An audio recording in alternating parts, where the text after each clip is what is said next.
Good day, YouTube, and welcome to another episode of the Albino Rhino Beer Review. Today on the Albino Rhino Beer Review, we're going to look at a beer that Bylog picked up for me, so thank you very much, Greg, for picking this up. This is a beer from a very new brewery in Toronto. When he picked this up, I believe they were only open for just 2 or 3 weeks. It's been aged a little bit. I believe he picked this up just after my festival, so like June-ish. It's now September, so it's aged about 3 months. This is the Rainhard Brewing Company's Hearts Collide Imperial Stout. I don't know how well the camera's going to pick up this label. Actually, the camera picks up that label better than my eyes. I can see it just on the camera right now. It picks it up a lot better than even my eyes did. So this is 9% alcohol by volume and 90 IBUs. Unfiltered strong beer. Rainhard Brewing Company, and then over here we have drink fresh or age.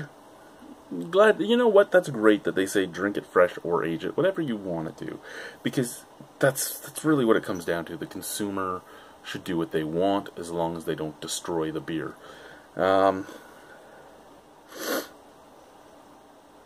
Visit, okay, they have their address on here. I can't really read it. They also have follow us on Facebook, Instagram, Twitter. Ingredients: water, hops, malted barley, and yeast.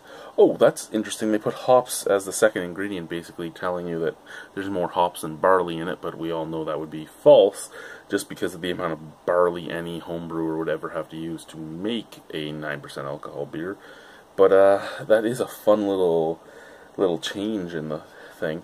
I don't know, does beer actually have to follow the same thing as food? Does beer, you know, and I'm the one that actually knows a fair deal about beer laws, and I've actually posted the label laws before, but I don't remember reading about the ingredients, if they actually have to do it in descending order like you do with food, like whatever's whatever's most in the food item has to be listed first. I don't know if beer does the same thing. I know yeast is always last, which would make me think that it does the same thing, and water is almost always first, but I don't know.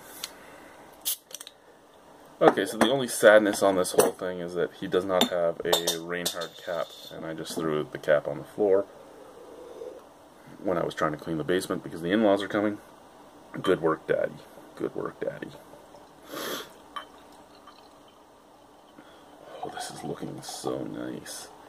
Almost syrupy.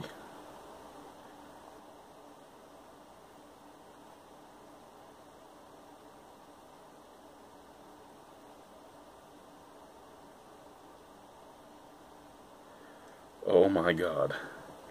That is one of the best stouts I have set my eyes on in a while, mostly because it's one of the first stouts I've set my eyes on in a while. But that is as black as the black blood of the earth. The head is a beautiful mocha head. Look at that beer, guys. Look at that beer. That head is creamy. That head is luxurious. That is what you want. Well, what I want my beer to look like. I would love to have a cup put on the table that looked like that. I really would. That is a beautiful beer.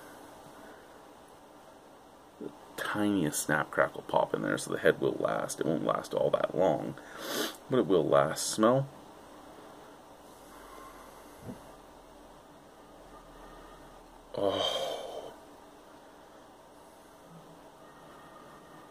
Oh, that's luxurious.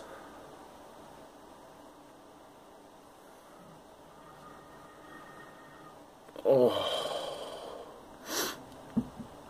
the roasted malts just shine on this. It's so sweet, so malty. It actually almost smells like there's roasted, like the roasted malts just come off so sweet that it smells a lot like simmered and boiled down caramel, which basically is molasses. But yeah, so like a blackstrap molasses, a beautiful caramel, a beautiful, beautiful roasted maltiness, almost a touch of butterscotch in there too. Oh, some chocolate, and not just any chocolate, like almost like a fudge, like Oh, we have this fudge place here that's their family's right from Holland, and they make some great fudge, and they make it all by hand, and it smells a lot like the fudge from there, like when they're cooking it. Oh, yeah, this is smelling delightful. I'm not getting the overdone coffee notes. I'm not getting the overdone smoky or burnt notes. I'm getting everything I personally like in a stout. Let's try it. Cheers, boys and squirrels.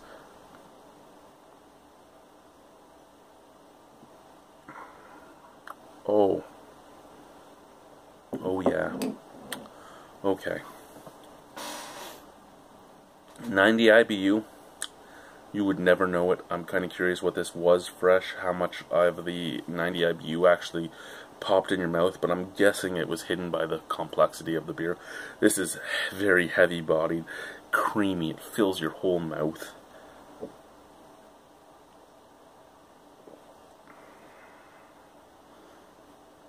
Yeah. Yeah. Well, very roasty. The roastiness sits through your entire palate. A little bit of toastiness and a little bit of burnt on the end.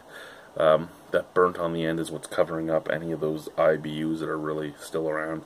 Lots of caramel, lots of caramelized sugars, lots of molasses. Getting a touch of vanilla and a touch of butterscotch. This is a beautiful, beautiful beer.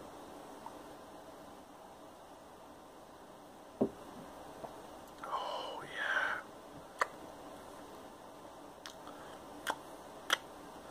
On the back end I am getting a little bit of green. Not like green apple or anything, but like grassy and floral notes, just very, very minute grassy and floral notes hidden behind the wall of beautiful sweetness and beautiful roasty toastiness. And with each subsequent sip, there's a little more like floral, resiny hoppiness in the background. Like my first 3 sips, I thought there was nothing to it. I thought that 90 IBU didn't exist. And now I'm starting to pick it up. Here's the thing though. That's growing. My love for the beer is growing. And my fear, because I can't taste any alcohol, is also growing. This is a piss your pants drunk kind of beer. Because you would drink this not thinking anything of it. You'd be like, oh, I'm not having something that's 9% alcohol. Whatever, man. Whatever.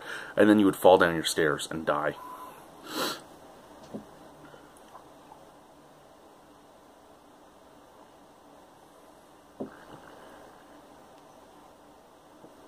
You gotta hope that your bathroom on the same floor as where you're drinking.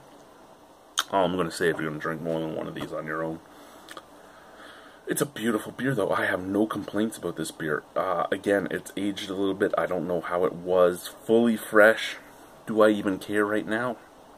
A little bit, but not really. I'm super impressed with this brewery. I'm not usually super blown away the first time I have a beer from a brewery. And this time I am. This beer is an amazing beer. I'm going to give this a 9 out of 10 straight up. I love this beer. I could chug it, but I'm gonna watch season 4's premiere for Falling Skies while I sip on this. But yeah, 9 out of 10. You're supposed to stout strut, but I'm not moving, so I'm gonna do this.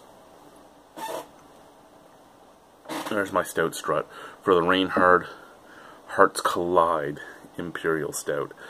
Beautiful beer. If you can get your hands on it, get your hands on it. I know their hours aren't the greatest and their location not the greatest, but you know what? It's really worth the time, especially just for this beer. I don't know about the rest of the lineup, but this beer, fucking excellent. Bye, guys.